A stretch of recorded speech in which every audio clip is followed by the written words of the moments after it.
हमारे राम भैया मर्यादा के पर्याय हैं, किंतु समझ नहीं आता भैया, लक्ष्मण भैया ने अपराधियों को दंड क्यों नहीं दिया? क्यों वो चुपचाप वन चले गए? क्यों भैया बताइए।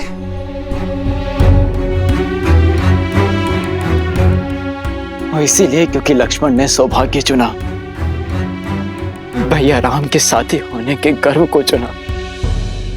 यदि हम भी लक्ष्मण के स्थान पर होते तो हम भी राम भैया की भांति मर्यादा का दामन नहीं छुड़ा पाते।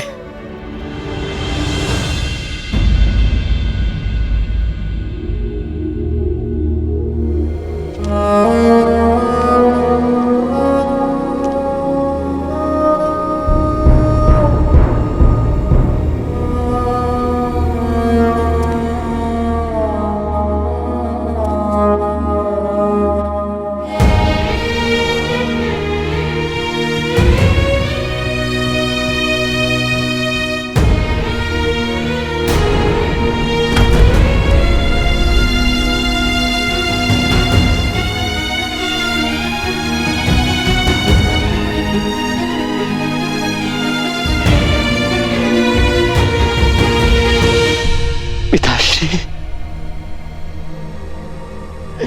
पिताश्री!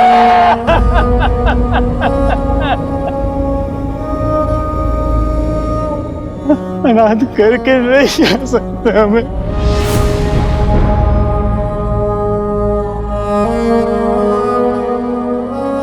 माँ,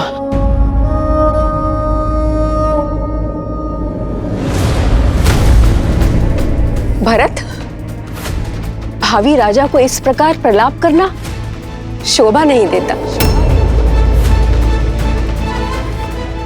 बधाई हो युवराज, पिता की भस्म को आधार बना के राज सिंहासन पा ही लिया तुमने। आज महारानी कैकेयी तो बहुत गर्व से भरी हुई होंगी, बहुत प्रसन्न होंगी। रघुकुल में नया कीर्तिमान जो बनाया है तुमने, राज सिंहासन के लोभ में संबंधों की बलि चढ़ाकर सिंहासन पाने वाले एक शिवाकू वंश के पहले राजा बनने वाले हो तुम। तो ये व्यर्थ में आंसू बहाकर ढोंग करना बंद करो और आनंद लो इस सत्ता का, इस राजपाट का, और जो तुमने किया है उसका दायित्व लो भरत।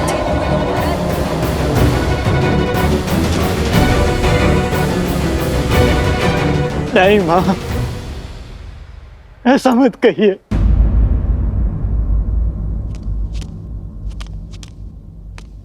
माँ, माँ मेरा विश्वास कीजिए माँ, मैंने कुछ नहीं किया माँ। कौशल्या माँ, क्या आपको भी ऐसा लगता है कि आपका अपना भरत कभी स्वप्न में भी ऐसा सोच सकता है? माँ, बालपन से ही आपने मुझे सबसे अधिक प्रेम किया है। ये संसार चाहे मेरे चरित्र पर उंगली उठा ले माँ, किंतु आपका मौन, आपका क्रोध मैं नहीं सह पाऊंगा माँ। मैंने कुछ नहीं किया माँ, मैंने कुछ नहीं किया, मैंने कुछ नहीं किया, कुछ नहीं किया मैंने। सौगंध है मुझे आपके नारायण की, अपने राम भैया की। यदि इस षड्यंत्र में मैं अंश मात्र भी इसका भागी हूं तो इसी क्षण मेरे प्राण निकल जाए, इसी क्षण मुझे मृत्यु आ जाए मां। विश्वास कीजिए, मेरा कुछ नहीं किया मैंने, कुछ नहीं किया मैंने।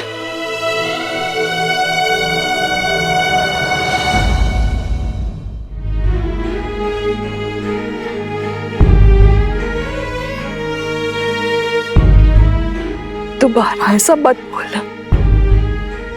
हम पहले ही 2 पुत्र और एक पुत्र वधू खो चुके। अब तुम भी ऐसे अपशब्द कहोगे तो हम माताएं तो जीते जी मर जाएंगी। नहीं, विश्वास कीजिए, राम भैया के चरणों से बड़ा सिंहासन मेरे लिए और कुछ नहीं है। उनके छत्र छाया से सुरक्षित कोई पद नहीं। जिस मां ने जन्म दिया वो तो दुष्टा निकली, किंतु मां आपने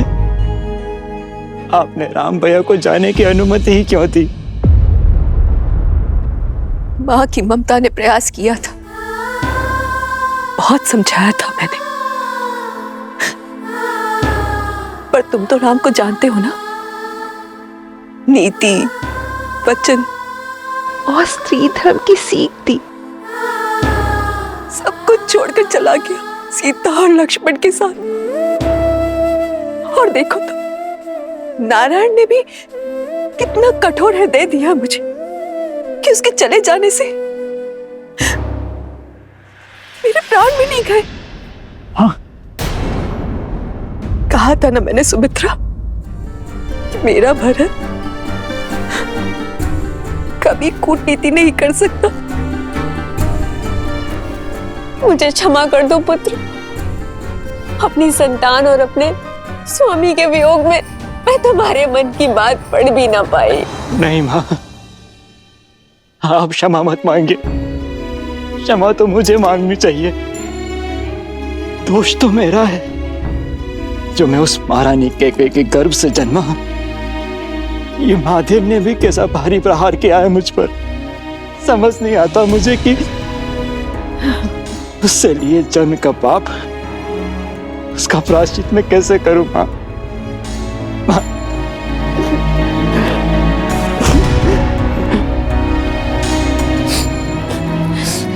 मां, मां,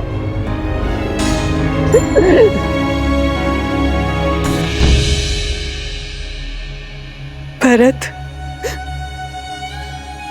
राम ने तो मेरा कहा टाल दिया, किंतु तुम मेरी एक बात मानोगे? मुझे मेरे राम के पास वन में छोड़ाओगे ना?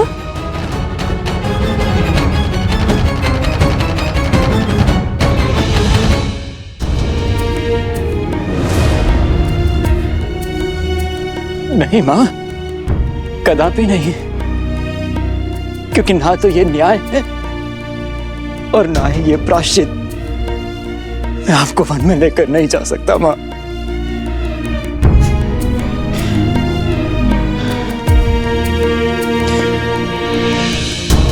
बल्कि जो वनवासी हो गए हैं उन्हें अयोध्या पुनः लेकर आऊंगा मैं। अपने राम भैया, सीता भाभी मां और अपने प्रिय अनुज लक्ष्मण को पुनः अयोध्या लेकर आऊंगा मैं। धन्य हो कुमार भरत, तुम धन्य हो।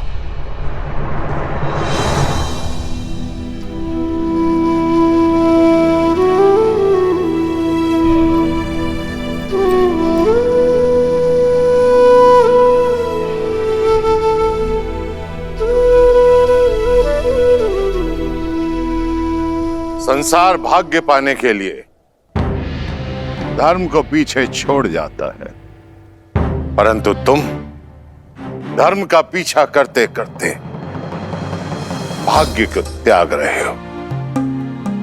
तुम्हारा ये निर्णय, तुम्हारा ये समर्पण,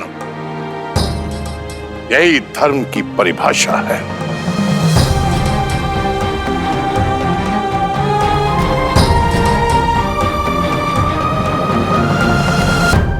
जो समय चला गया उस पर रोने का नहीं, पर जो हाथ में है उसे संभालने का है। अपने दायित्व को निभाने का है। अपने आंसू पोंछ लो पुत्र, और अपने पिता महाराज दशरथ के अंतिम संस्कार की तैयारी आरंभ करो।